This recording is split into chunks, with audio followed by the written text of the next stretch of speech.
السلام عليكم ورحمة الله وبركاته. الحمد لله رب العالمين، وأصلي وأسلم على المبعوث رحمة للعالمين وعلى آله وصحبه وسلم تسليما كثيرا. صلوا عليه وسلموا تسليما. أهلا بيكم وحلقة جديدة من فقرتنا النهاردة في ليطمئن قلبي. وموضوعنا النهاردة مهم جدا جدا.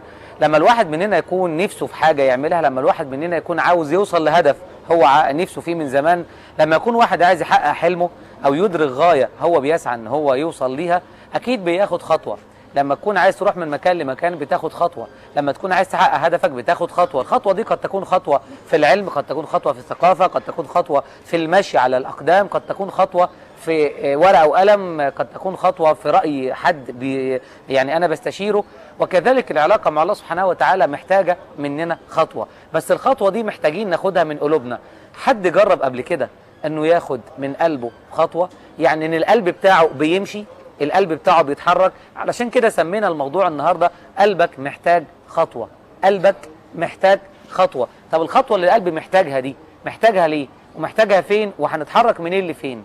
أكيد القلب لما يتحرك ويكون عايز ياخد خطوة لربنا سبحانه وتعالى، أكيد عايز يتحرك من مكان كان فيه معصية، كان فيه شهوة، كان فيه عايز اقول شباك مكتفاه، كان فيه قيود محجماه. ولذلك القلب كان متكتف بمعصيه، بذنب، بنظره، بشهوه، بمال حرام، بكلمه مش كويسه، بصحبه سيئه، بسوء معامله من الناس ليك او العكس. وبالتالي القلب متكتف. فعشان القلب يتحرك من مكان لمكان لازم افك القيد اللي عليه، لازم اشيل الحبل اللي مكتفه، لازم اطلعه من الشباك اللي حواليه.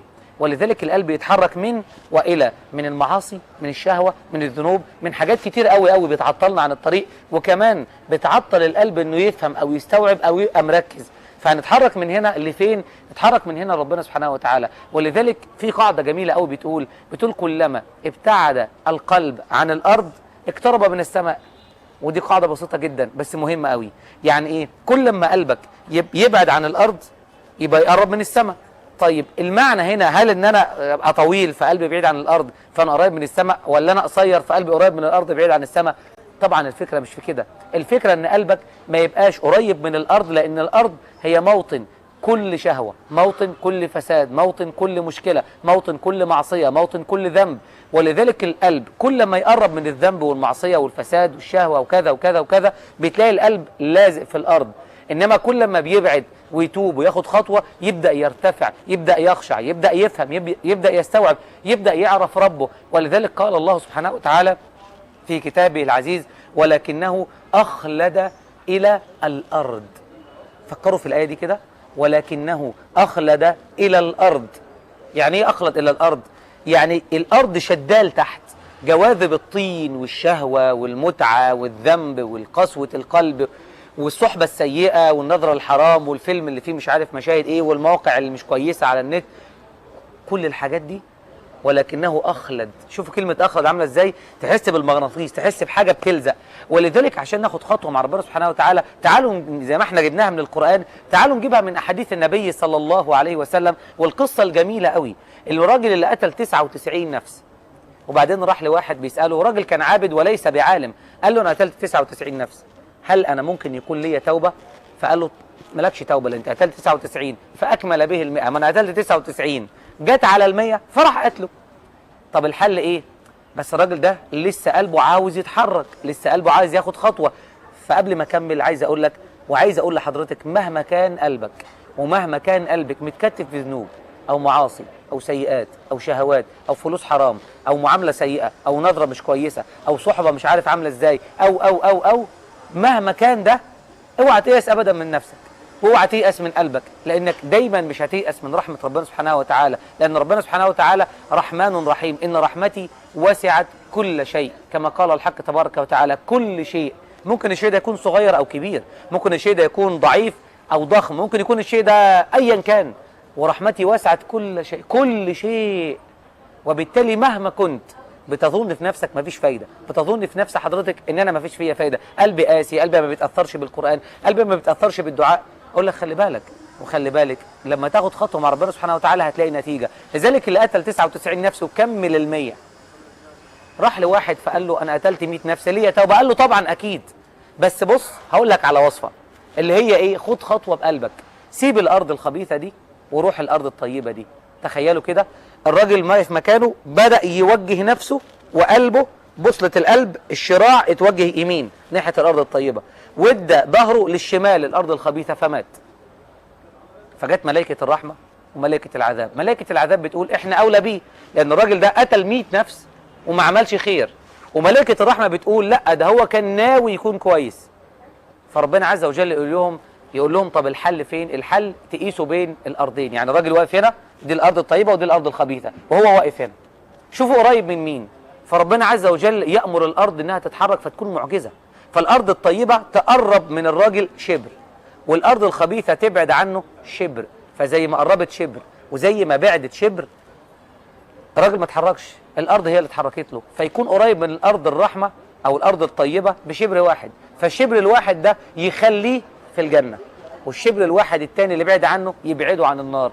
فالعلماء عملوا مساءلة، طب يا ترى هو الراجل ده عمل طاعة، عمل خير، صلى ركعتين؟ لا، امال ايه اللي حصل؟ كل اللي عمله انه خد خطوة بقلبه فمات، فربنا عز وجل حشر بنيته انه تائب. ولذلك دي الخطوة اللي عايزين نعملها دلوقتي. خد خطوة دلوقتي، فكر، انوي، خدي خطوة وفكري. انا ان شاء الله باذن الله يا رب انا بعهدك، انا قررت اغير قلبي. ادخلوا على شريفشحاتة.net، واحنا عاملين مليونية. يعني ايه مليونية؟ عايزين مليون قلب جديد مع ربنا سبحانه وتعالى. يا ترى كم واحد هيدخل النهارده ويسجل معانا ونوصل للمليون قلب الجديد اللي يكون مع ربنا سبحانه وتعالى؟ فعايزين نغير قلوبنا، عايزين ناخد خطوه من قلوبنا. لذلك اكد لك كمان من يبقى احنا قلنا حديث للنبي صلى الله عليه وسلم فيه قصه، وقلنا ايه. طب تعالوا ناخد حديث قدسي. قال الله تبارك وتعالى في الحديث القدسي الصحيح: من تقرب الي شبرا. يعني ايه؟ خد خطوه، اتحرك، قول انا جاهز. من تقرب الي شبرا، بدأ يتحرك لي شبر، تقرب الله اليه ذراعا، ومن تقرب الي ذراعا تقربت اليه باعا. اللي ياخد خطوه شبر ربنا يتقرب اليه ذراع، واللي يتقرب ذراع ربنا عز وجل يتقرب منه باع. الباع يعني من القبضه دي، كل دي للقبضه الثانيه. ومن اتاني يمشي اتيته هروله. يعني المعنى ايه؟ المعنى بيقول خد خطوه بقلبك، اتحرك. فعايزين النهارده ناخد خطوه بقلوبنا. لما ناخد خطوه بقلوبنا محتاجين نفكر فيها شويه. لذلك ربنا سبحانه وتعالى علمنا كده. خد خطوة من قلبك هتكون خطوة مهمة، خد خطوة من قلبك هتكون خطوة مركزة، خد خطوة من قلبك إن شاء الله تكون خطوة مقبولة. وإحنا كلنا في رمضان بندور على نظرة رحمة، بندور على خير نعمله، بندور على دعاء مستجاب، بندور على باب نطرقه ندخل من خلاله الجنة. فدور على قلبك النهاردة وفكر، يا ترى كم خطوة قلبك خدها في معصية، وكم خطوة قلبك خدها في طاعة، كم خطوة قلبك خدها في ذنب ومشكلة أو صحبة سيئة، وكم خطوة قلبك خدها في تراويح وتهجد وقيام وقرآن، كم خطوة قلبك خدها في رشوة ولا في مال حرام ولا في كذا، وكم خطوة قلبك خدها في إتقان عمل، في حب الناس، في السعي للفقراء، في إن أنا أشوف المساكين أو أزور دار أيتام أو مستشفى. ففكر النهاردة، هتاخد خطوة من قلبك ولا لسه قلبك أخلد إلى الأرض؟ ما تيجوا نطلع شوية، نعلى فوق، نعلى فوق. القسوة اللي في القلب بتدوب بالذكر، زي ما تكون حاجة كده يعني ناشفة شوية أو صلبة كده وتحطها في مية فتبدأ تدوب. المية دي هي الذكر، والقسوة دي هي قلبك. فبالتالي عايزين نحط القلب في كوباية مية أو في كوباية أو في سائل ما. السائل ده هو الذكر اللي هيدوب القسوة، فيكون قلب جميل، قلب خد خطوة مع ربنا سبحانه وتعالى. فلما يسمع آية يتأثر، ولما يسمع دعاء يحس بيه، ولما يسمع كلمة طيبة ياخد بيها خطوة. ولذلك بنقولها تاني وبنكررها كتير: إذا أحب الله عبدا جعل له واعظا من قلبه يأمره وينهاه. فيا ترى أنت قلبك قرر دلوقتي ياخد خطوة؟ قررت بجد تغير قلبك؟ قررت تدخل معانا المليونية لتغيير القلوب، المليونية اللي بتقول عاوزين قلب جديد مع ربنا بياخد خطوة دايما في الخير. ولذلك وصيتنا بتقول تعالوا نجرب ان احنا ناخد خطوة بقلوبنا النهاردة. النهاردة يا جماعة كلنا هنتفق على ساعة، الساعة دي انت هتحددها، من 5 ل6، من 7 ل8، من 9 ل10، انت حر. خد الساعة دي وقرر فيها هتاخد خطوة من قلبك. هتعمل ايه في الساعة؟ هتقول ان الساعة دي ساعة بلا ذنب، ساعة بلا ذنب، يعني ساعة طاعة ولكنها بلا ذنوب. مهما كان، مهما شفت، مهما مسلسل ولا فيلم ولا حد ولا مش عارف بنت معدية ولا موقع ولا، لا مش هعمل معصية. انا خلاص، انا عهدت ربنا دلوقتي. خدها من دلوقتي، قررها، خد من قلبك، خد قرارك، يلا ساعة بلا ذنب. حدد دلوقتي واحنا بنتكلم، قول مع نفسك دلوقتي انا من 5 ل6، انا من 10 ل11، انا من 2 ل3، انت حر. خد خطوة دلوقتي وحدد ساعة. قول الساعة دي بلا ذنب مهما حصل مهما كان، أنا مش هعصي ربنا في الساعة دي، مش هعمل ذنب في الساعة دي، وحتى لو وقعت فأنا هستغفر، فأنا هتوب. فمحتاجين النهاردة نعمل حاجتين. الحاجة الأولى ساعة بلا ذنب، حدد ساعة يكون حياتك فيها النهاردة بلا ذنب وقررها كل يوم. عايزين نشوف مين أكتر واحد هيجي عليه رمضان السنة اللي جاية ويكون وصل إن اليوم بلا ذنوب على قد ما يقدر. ومين كام واحد في رمضان ده على ما ينتهي هيكون مشي ساعة بلا ذنب وساعتين بلا ذنب وثلاثة بلا ذنب وأربعة بلا ذنب وخمسة بلا ذنب. مين قرر؟ يلا حدد دلوقتي ساعة بلا ذنب. والوصية الثانية إن إحنا عايزين نكتر من ذكر لا إله إلا الله. لا إله إلا الله دي اللي بتخلي القلب ياخد خطوة. فنعرف معنى لا إله إلا الله، يعني لا معبود بحق إلا الله. أنا ما بعبدش غيرك يا رب، أنا ما بصليش غير ليك، أنا ما بقرأش القرآن غير ليك، أنا ما بصليش التراويح أو التهجد غير ليك، أنا مش صايم غير ليك.